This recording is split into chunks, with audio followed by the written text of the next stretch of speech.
Welcome back to another WhoScored.com Premier League preview. I'm your host, Dan Worth, and I'm joined as ever by Ben McAleer, as this week we look to Arsenal versus Liverpool at the Emirates.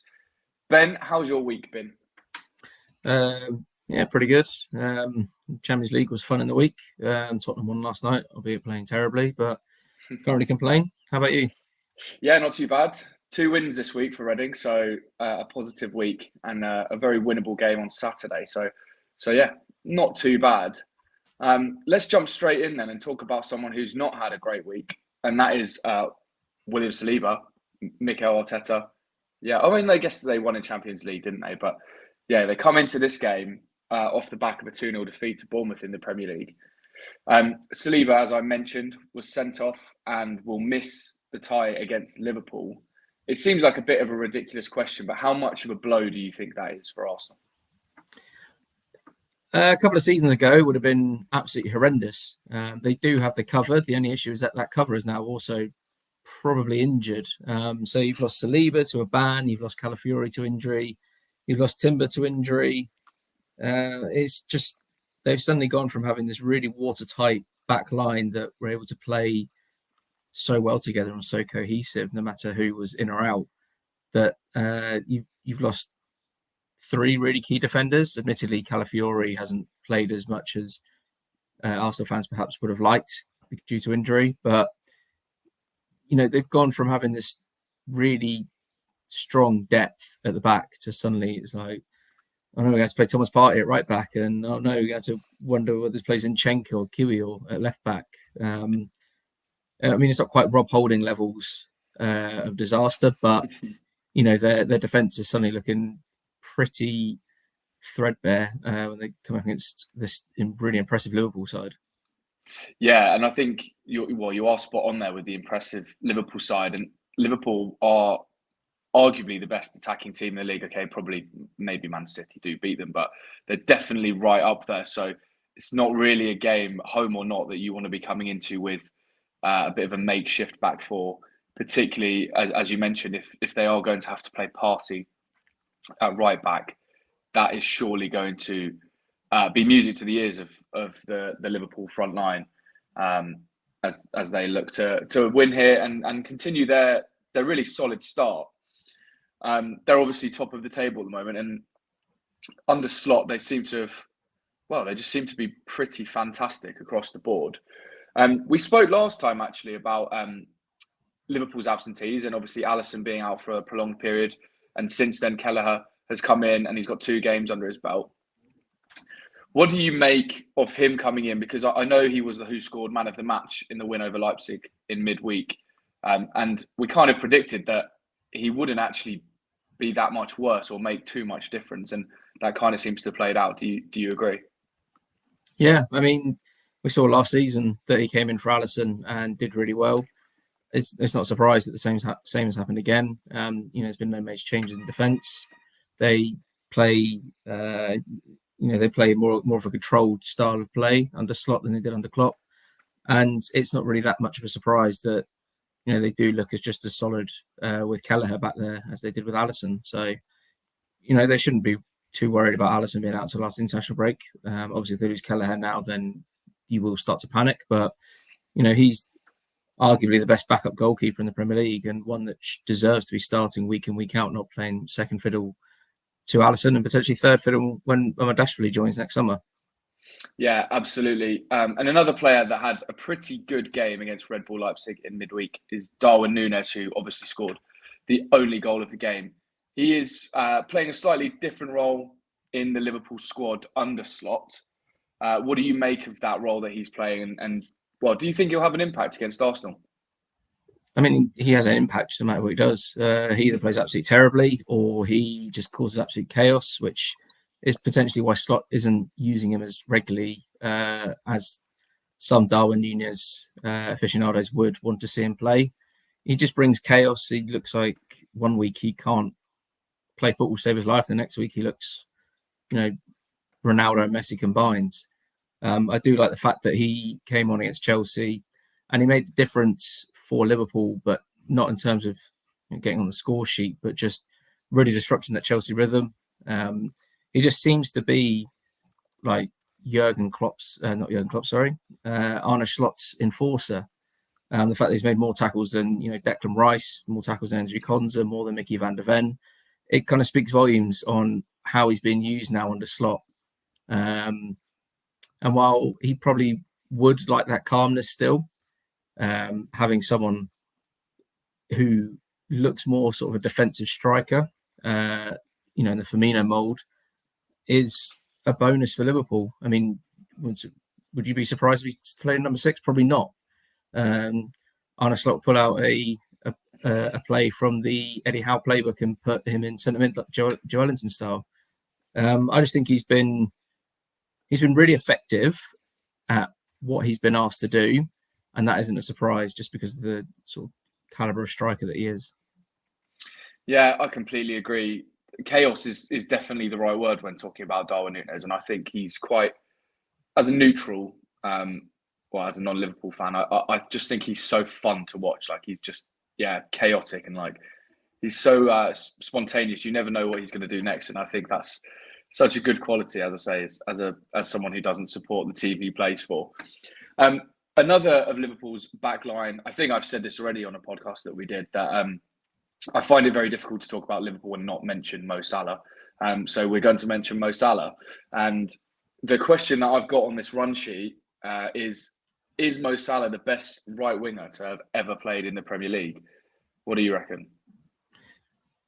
When you look at the options, compared to we got Cristiano Ronaldo, Gareth Bale, who else? Pires. He's definitely up there.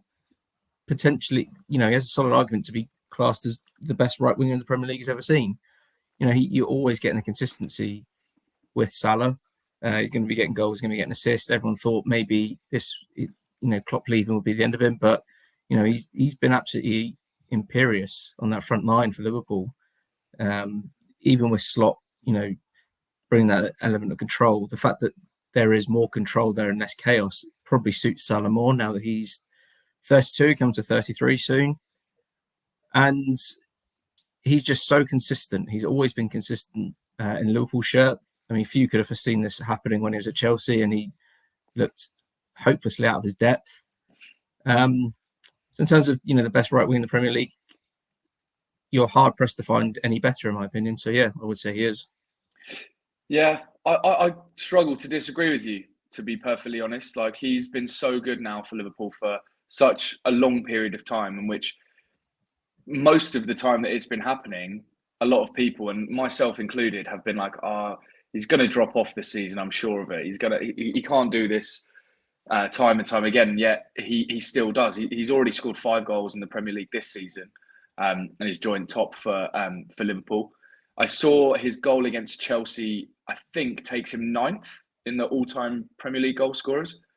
I hope that's right, because that will make me look very silly if it's not. But I think I saw he's 9th, which is... But it wasn't just the goal as well. It was that assist for Curtis Jones. Yeah. It was just inch perfect. I know, admittedly, Reece James took that little bit longer to step out, which you could put down to lack of match fitness. But just the vision to pick out a ball like that for Curtis Jones, it's just... He's someone who, as you said, you think he's going to slow down, and he's just not, which is, testament to him, testament to the way that Slot has set him up in this Liverpool side. And, I run out of words to say about him. You're hard pressed to find any better right winger in the Premier League in its history. Yeah, I completely agree. Right, we've absolutely rattled through that. So we'll keep this nice and short, because we're pretty much on the bet builders. Before we jump on the bet builders, let me just get your score prediction. I think with Arsenal's injuries, potentially Saka out as well, I think Liverpool winning is 2-1. Nice. Yeah, nice. I think Liverpool win too. This is pretty much going to spoil my bet builder reveal later, but I'm going to go with a 1-0 Liverpool win. I think Liverpool just about edge it, and it might be quite a tight and cagey game, which lacks goals. But just to build up the suspense then, so I don't just repeat myself, I'll let you go first with your bet builders. Just to remind everyone at home, we are using the WhoScored.com bet builder comparison tool here to make sure that we're finding the best value for our bet builders for this game. It's super easy to use. It's available in all match centres, and it compares all of the prices from the UK's best bookmakers. Super easy. really quick. You don't want to miss out on the value, so go ahead and use it. Ben, tell us how you've used it here and the value that it's brought to you. So yeah, I've gone for the Liverpool win, backing that up in the Bet Builder. They've won all 4 away games this season, top of the Premier League against a fairly injury-ravaged Arsenal side. Thomas Partey, to be shown a card, I've put in there. I think he might line up at right back. He's averaging 1.5 fouls per game. He's been linked twice for Arsenal this season. And up against Luis Diaz, you can't really see him not being carded, especially he looks just out of his depth when he's playing right back. Kai Havertz over 2.5 shots. He's averaging 3.3 shots per game. And Ryan Gravenberch over 1.5 fouls. The best odds on this one is 34-1 with Unibet and BetMGM, but a worse price of 18-1. So it's almost double your value. So definitely worth checking out the WhoScored Bet Builder for your bet builders. Yeah, absolutely. That is such a good example of the discrepancy in prices. It literally does the marketing for this tool in itself, really. I don't need to talk any more about it. But that is the reason why I use it. So as I said earlier, go ahead and use it. Not as much value in my one, but still some. But for new viewers, we usually try and do a banker bet and a longer shot one. This one is the shorter priced one. I'm joining you with Liverpool, but I've put in double chance there just to provide a little bit of a safety net. You kind of covered off basically all of the reasons. I think Slot's doing a fantastic job. Liverpool are top of the league. They're looking pretty strong away from home as well as at home. So I don't see why there's any reason why they can't get a result here. I think they'd probably be happy with a draw. So I think having the double chance in there just, provides that safety net in case it does end in a draw. And also, Arsenal are no mugs, even with the injuries that they will face. Here, we're talking about a very good side that have been, among the top 2 sides for the last 2 or 3 seasons. So I wouldn't write them off completely, but I do fancy Liverpool here. The next leg is Mo Salah to score anytime. We just spoke at length about how much I rate him and how good he is. He obviously scored and got an assist against Chelsea in the last Premier League game. And he scored 10 goals in his last 16 appearances against Arsenal, which I think makes them his 4th best / favourite opponents. And that's obviously quite a nice return. And my final leg is under 3.5 goals. I actually don't have any stats for this one. This is just a bit of a gut shot. I think with the injuries that Arsenal have, they'll set up super tight and just look to contain Liverpool. They won't want to do anything too erratic. And Liverpool obviously have the best defence in the league and have not been conceding very many goals this season at all. And I think under 3.5, it allows your score prediction to come in and it allows my score prediction to come in. So I'm pretty happy getting 0, 1, 2 and 3 goals all on our side. That bet builder comes in at 11-2 and is as short as 9-2. So still a little bit of value, even though it is a shorter price. We're hoping that this shorter bet can come in much like our previous one. That brings us to a close then, Ben. Short but sweet, a great game at the Emirates to look forward to. So please do enjoy it. If you are betting or using the Bet Builder tool or placing any sort of bets at all, please bet responsibly. But as I say, most importantly, enjoy the weekend's football. I'll catch you next time, Ben. Thanks, guys, for listening.